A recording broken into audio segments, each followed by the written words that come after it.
Smacking, cracking, and watching. Follow me on Twitter. Subscribe. Netflix just dropped it. Netflix dropped this series a few days ago. I was debating if I should go ahead on and review it. You know, I'm more of an obscure television show type of chick. But I decided, oh, what the hey. She's got to have it. Season 1. Nice series. Very nice series. It's a remake. The original was a film. It was called She's Gotta Have It by Spike Lee. It came out 86. Same year your girl was born. 30 something years later, here we are, people. Netflix. It was a good watch. It starts off with the beautiful Nola Darling, Mars Blackman, Greer Childs, Homeboy, who I ain't really feeling. They make the series. It starts off showing the sweaty, pretty brown, driving me wild, you know, passionate action. Chocolate skin with the nose ring, natural hair. Yes to the natural hair on television. I'm all here for it, honey. And those eyes. This actress is off the chain. She was killing it last year at home. She was on that cop show that got canceled with Sanaa Lathan. I actually liked the show. About the halfway point, I stopped liking the show. But anyway, her character was good. And on the, I think the same night or the opposite night of the week, she was destroying that thing, setting Steen up on Underground. No, she didn't, y'all. Yes, she did. She thought she could get with Master. Let me stick to this show on Netflix. Underground, y'all, I'm still in my feelings. I know some of y'all are too. Reeling that thing back in. They threw a little bit of shade towards the Academy Awards. I'm not gonna lie. But at the same time, we all know Denzel is the truth. Chop. We know Denzel has chops. We know what he can do. And for some reason, folks just don't get the credit that we know they deserve. Until a little bit later, they called it a makeup call. And they said, well, what do you call it in basketball? A makeup call. Yeah, that was pretty much true. Denzel killed that thing in training day. Maybe it's just something they got against your boy Spike. Maybe they got something against your boy Shelton. He's Got Game is probably one of my favorite Spike Lee joints, period. So when I saw the Homeboy with the watch in the opening scene, talking about this watch, I'm like, is that the homie? Like, he's a little bit older, looks a little bit thinner to me, but same guy. That's probably one of the only things I really like about Spike Lee is you'll just see the repeated people throughout different movies or whatnot. Kind of like how Adam Sandler is with his characters. He has 3-4 guys that are always in his films. But Fences was a good one. Training Day was a good one. Shouts out to Denzel Washington. Nola Darling's Bed. In the original movie, I watched the original, I don't know, I was probably 13, 14 when I watched it. Why? I don't know. To be honest, I probably got it from the library. I'm just going to throw that out there. I literally probably rented a VHS at that time, and I watched it in my VCR. Because I know dang on sure my mom didn't have a Spike Lee movie. The bed was similar to the original because in the original film, she had the wooden post bed with all the candles. Very, very pretty, very sensual, very nice, okay? It sets the vibe. It's where it goes down. In this one, she has a wooden bed with the candles around it. They even got the OG with that lamp being right there. Pretty dope. I like Mars Blackman's bike. Even, you know, I'm a Bulls fan. To the day I leave this world, I would be a Bulls fan. And you know Spike Lee is a die-hard Knicks fan. To you Knicks fans, I'm sorry. Don't hit dislike on this video. I'm just saying, we just have our we just have our differences, that's all. You had the New York Knicks bike colors with the orange and the blue, and I thought that was slick. Very slick to throw it in there. Even down to the boy Draws. His Draws was that electric blue. Just little things I really liked about the show. She got pre-rolled joints on the side of her bed. Get this chick is off the chain. We're following this woman and 3 men that she's very interested in, that she's having a relationship with, having a sexual relationship with all 3. They all bring something different to the table. And there are 3 different styles, 3 different backgrounds, 3 different jobs, 3 different ways that they treat her, and 3 different ways that they're intimate together. And we're on this journey with her to figure out herself, get free, and figuring out what she wants to do with herself through friendship as well. But Mars Blackman, you already know that Spike Lee has the Jordan contract. He's got the Nike Connect, so you know he was going to represent with the Spike Lee shoes. He's like the only director to have his own shoes. I was never a fan of My husband had some Spizikes. I couldn't get down with Spizikes. I'm a straight up retro Jordan type of girl. So I was just clapping every time. Every time I saw some shoes that I liked, I was losing it during the series. When they were getting it in and he had the brads on, come on now. Come on now. Mars was represented with the classic necklace, the hat, the glasses. They sprinkled in cut. He had the new age hairstyle along with the grill in the mouth, the socks to match the shoes, his kicks. He's a super fly guy. I don't know. Maybe I'll just randomly throw some shoes of mine throughout this. What? Excuse me? Were those Motorboat Jones? Was it? Jordan 9s are my favorite shoe, no doubt. Especially these. I love these so much. Greer Childs, the biracial Adonis. Not feeling the guy. Not my cup of tea. Great for TV though. Homeboy had the personalized towel, giving life, vain, light bright, damn they're white, giving us all kind of DeBarge problems, just vibes. Did that man really fold his clothes? Did he really fold his clothes right before they? Ain't nobody got time for that. The soundtrack is banging. They got the Force MDs, Jill Scott, Maxwell, Mary J. Blige. Did I say Jill Scott? Anyway, whoever, whatever. Banging soundtrack. Fat Joe is in this thing. His sister is in the Spike Lee's sister is in here, and she was in the original. So I was very happy to see his sister playing Miss Darling's mother. It's a good touch. So I guess the big question was, is she an addict? Is she an addict? Does she have a sex addiction? What do you think? Drop a comment below. But why is it okay? And here we go with this. Why is it okay for a dude? A guy is not considered. Typically, a male is not considered a sex addict. He's considered the man, the homeboy. Hey, yo, dog, you did that. He's that guy. You know what I mean? Essentially a player. But if a chick does it, she's a skeezer. She's a thought. She's a freak. Freak hoe.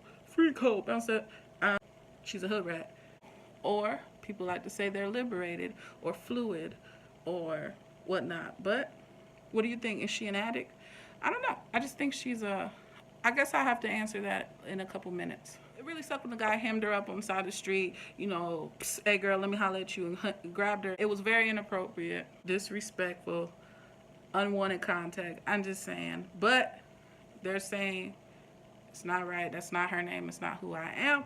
And it was funny. It was crazy. I only told her male callers how she felt. They shared 3 different methods on what she should do. Call the cops, protect herself, or said, "Hey, yo, I'll protect you." Where they at? So who would you choose? What would you prefer? What is the perfect answer for you? I would say you would have to have a nice combination of all 3. Okay, first she should have came home, probably called the cops, told them right away what happened. When I'm saying them, I'm saying after she told the police, she could have called her guys or her friends or whoever, a loved one.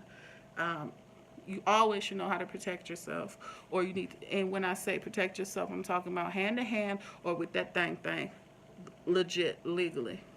And that's what you got big brothers for. Big brothers are the ones that go find him. Everybody got a cousin that could do that. So they talked about butt shots, fake butts. It's called She Asked For It. I thought that was hilarious to have a game show behind the show called She Asked For It. And I almost thought for some reason the chick who was in the beginning part was Ronnie from Players Cup. I'm not sure. If you got them, that's on you. If you want them, don't do it. If you like them, that's how you like it. Just be happy in the skin that you were blessed with. You don't want something that's gonna have an allergic reaction, drop down, get your ego on. It might look a hot dang on mess. It might go lopsided on you. If it's flat, let it be a flapjack. If it's round, let it be pound, whatever. Just be happy with what the good Lord blessed you with. Hallelujah, hallelujah. The episode called The Little Black Dress I thought was one of the dopest because she got 3 different versions of what she wanted to hear.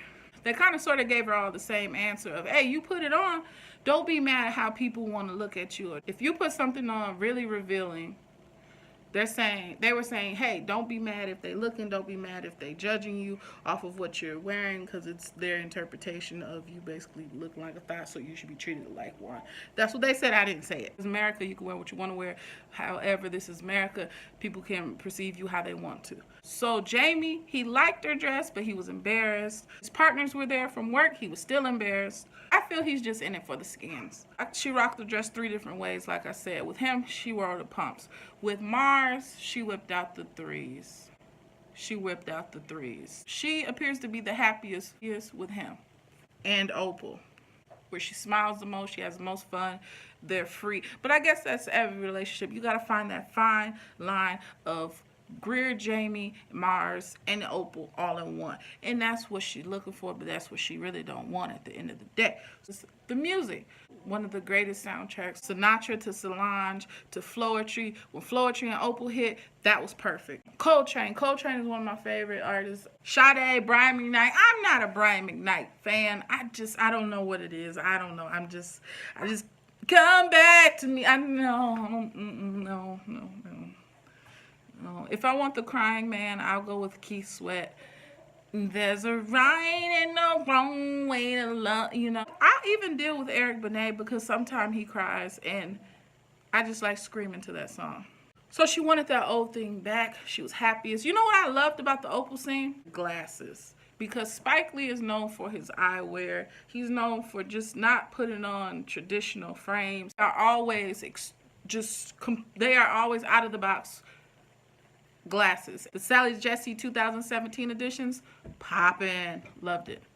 R.I.P. to Ossie Davis, who in Do the Right Thing played Mayor. And in this version, there's a new younger one who's, the hobo kind of drunkard doing his own thing, who was also an artist. Shouts out to Denzel Washington's wife, who played Ella, Miss Ella, the landlady, to Nola Darling. I can't compare the show to Insecure. I hate when people do that. Every time it's a black sister doing her thing or a natural girl, for some reason last year, everybody wants to compare it to Insecure. It's not Insecure. It's freaking she's got to have it. Hey, my girl from Boardwalk Empire represented. I was so shocked to know that was my homeboy from the Book of Negroes. Please explain to me how Nola Darling is a teacher who smokes weed as if they don't do pee drops. As if she's not going to have to do a piss test. Girl, they're going to do a drop on you. You're going to mess around and lose the coins trying to get high. Slow down, darling. Slow down. She did something that is the biggest mistake in any relationship, in any situationship. Period. You are to never call out another person's name in the midst of passion. Are you serious? Oh, Nola. Darling, did you really do it? She called out Mars' name while she was getting in with Jamie. Second time she pulled it, she called out Overstreet. No, not Greer. Not with Greer, Mr. Fingernail Polish. She'll hold her friends down no matter what. We've seen her at the hospital. We've seen her even play the part of girlfriend when no dang on well that man should have stood out in his truth. That was pretty trifling of Terrell. I'm just saying, Terrell, you love this man. It's not even like y'all dating. Y'all about to get married. You was married now. For real? You just gonna why would you do that? You're lying to yourself to keep face with your parents. Forget your mama and your daddy. If they don't love you for who you love, forget them. Then that's on them. What are you trying to please them for? You're going to give yourself all kind of migraines, aneurysms, everything, just because you think, because of how you believe you were brought up and how you think that they would receive whatever. Boy, bye. That's for the birds. No way, no how. Opal. With Opal, I thought Fool of Me. Oh my God. First of all, huge fan of Love and Basketball. It was on the Love and Basketball soundtrack amongst other songs. Man, that was a banging soundtrack. What else was on there? Sweet Thing with Shaka Khan, Rufus. Shaka Khan and Rufus, Sweet Thing. Then you had Michelle's song, Fool of Me. The remake of Kate Bush's classic. Oh my God. First of all, I had that album of Kate. I actually bought that CD of classic in her original This Woman's Work. Y'all like Maxwell, This Woman's Work? Cool. It was, like I said, it was on that soundtrack of Love and Basketball. But Kate Bush, that voice, man, so soothing. Anyway, she kills with the songs on Queen Sugar. Nigella, I can't do it. I'm not even gonna sit here and act like Michelle Nigella. Negativo. Deggiocello. I feel so disrespectful by butchering her name. But anyway, beautiful, beautiful, deep voice. Leela James has a dope voice. And my God, Layla Hathaway? Is it me or does Layla Hathaway and Ava, what's the whatever her name is, who does all the own network TV shows, don't them sisters look alike? Is it just me? I don't know. I thought they looked like twins. Anyway, Layla redid Anita Baker's Angel, and my God, she killed that. Back to the show. Opal, Fool of Me played, and it was a perfect song. Nola and herself, what they were going through. She's done with the crappy time management skills. She's tired of the childish, carefree ways of Nola. And, you know, homegirl just ain't responsible. This chick got a whole career. She got a whole job. She got a whole situation with her daughter. She don't have time for the game. She's there to support you, true, but she sees herself in you, so that's why she kind of got a lot going after her. But here's the thing. Don't play with someone's heart. Don't play with someone's time. That's wrong. Shemeka. Girl, I can't deal with Shemeka. But why? Because it's her money. She can use it however she wants to, right? But to use it for dumps, that's just crazy. Her cakes went up like confetti. Pow! Everywhere. You know, what goes up must come down. You see your great aunt. You know she got that big old ball of collar. My husband ain't right. He said what goes in must come out. True. Your great aunt got that big old ball of collar behind her, sit a cup up on it, right? And you say to yourself, is that my future? And now you got these people molding their bodies to look like these jello molds of crap. I shouldn't say that, but you know, somebody might like it. Whatever. Just love yourself. You're going to lose a leg for what? A picture? A selfie? You crazy as heck. Be smart. Miss Raqueletta Moss, you better receive what she said. Her third person legendary status. Yes, he's just injecting. And the lady who was doing the injecting, she's a sneak actress because she's on a lot of stuff and she's really good at what she does. Not even a clinic. You're at a motel. How horrible and unsanitary is that? You knew you were going to get an infection, itching, scratching. 10 times better. 10 times better than the others. That's what Jamie was trying to teach his son, Virgil. You have to be 10 times better than those around you. And that, as soon as he said that, it clicked in my head because I felt the same way. After I read this book when I was in college, this book was called One Better. I'm going to insert it right here. It's about a homegirl sister, Rosalind McMillan, who is Terry McMillan's sister. I'm sure she absolutely hates the fact that people refer to her as that, but you got a famous last time. I'm sure Tito, Jermaine, and Marlon and them, I'm sure they don't like it, but at the same time, this house belonged to Marlon Jackson, you know, Michael's brother. I sold, you know, folks want to buy it. It is what it is. Because the lady and the character, if you haven't read it, you really, really should read this book. It's really dope. But the whole point is she says, hey, yo, you got to be one better than everybody around you. Same thing as him. He says 10 times. Dope book. Get into it. Virgil and Reggie. Virgil and Reggie. If you didn't figure it out, man, mentor, nurture. N-word, B-word, it does not define who you are. Shout out to Mars and the 13th. These are my husbands, actually. You could tell that they are near and dear to Spike Lee's heart. Why? Because it was the whole point that he got game. Jesus! I know y'all saw the movie. You already know. I don't have to explain it. Heather Headley. What another great album that, oh my God. In my mind. That's not the song that played, but another great one. Sinatra dropped this one.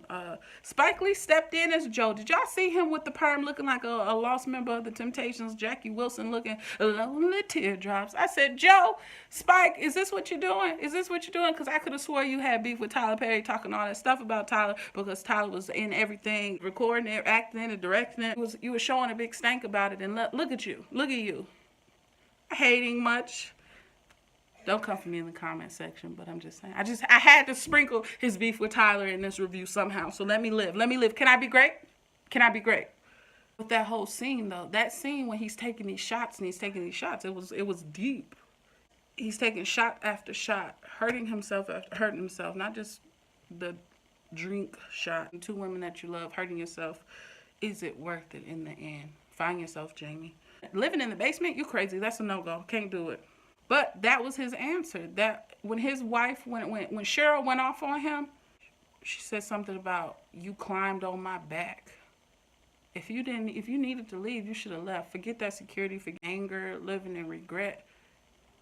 That was your answer. There's no love. Y'all can bedroom horizontal hokey pokey all you want, but that chick don't really care about you because she felt that way to say that low blow. I'm just saying.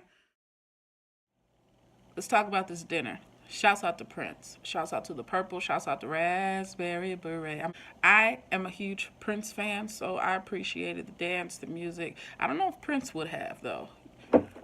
He really wasn't the guy who would just let his music be out there, so I don't know. This dinner confronting her three lovers. I watched the last 1.5 episodes with my husband. He really wasn't feeling it in the beginning. But he said, why wasn't Opal there? Like, why wasn't Opal there? And I agreed, like, yo, that's obviously the person that you enjoy. You like Mars, you like this a little bit from him, a little bit from him. You like that older daddy stuff. You like him because he's creative. You like him because he make you laugh. But you really, really, really feel Opal. I'm just saying. Homeboy showed up with a Darkwing Duck, Zorro, Prince, blouse as a jacket. Greer is something else, like something else. But why invite all three of them? Is that confronting? Is it really? Is it you showing yourself? I mean, I guess I can answer the question. Is she a hoe? Yeah, she out there. She put some frequent flyer miles on that thing. Yeah. It's not cool to be a part of the team because she's almost making it like, hey, yo, look, y'all part of my stable. Y'all my old faithfuls. Pass the peas like you used to do. She out there. She bogus. She was bogus for that situation. And in the end, they left. Can't be in bed with everybody. You're going to hurt somebody. In the end, you end up alone. The Shade was a three-headed monster. The artwork in the show was completely gorgeous. Beautiful. I wonder how much they spent on all them hot combs, though. I mean, like, that's like $2,000 worth of hot combs for and that little Barbie mannequin head thing. Expensive project. Creative, but expensive. Three-headed monster, nasty, shady, funny. I mean, dang. Greer. Opal came through with the champagne and they were together. So I'm just going to assume that that's who she ended up leaving with. That's who she ended up being in the relationship with was Opal. So they're together. I could see that. Opal's like all three of them in one. So that worked for her. The overall series was good. It was entertaining. Some parts of it I definitely wasn't feeling. Some parts of it I was like, okay, that's cool. It was a good watch. It was a good watch. Let me know what you think. I want to know what you guys thought about it. Who did you want her to be with out of the four? Can't even say three. Out of Mars, Jamie, Greer, Opal, who did you want her to be with? Who do you think she was the best, the happiest? Who do you think she was the best her with? Is she bogus? Is she a hoe? What do you think? Let me know. Drop them comments. Appreciate y'all for rocking with me. Netflix. This is a decent one. Good for you, Spike Lee. Good for you. I'm surprised they didn't have him walking throughout this thing. You know, he had that crazy Malcolm X walk where, you know, Spike Lee's kind of bow-legged, pigeon-toed, and not neat at the same time. So the only time we got to see him was Joe. Interesting. It was a good remake. Can't complain. Not all remakes are decent, but this one was all right. Anyway, you guys, until the next time. Peace.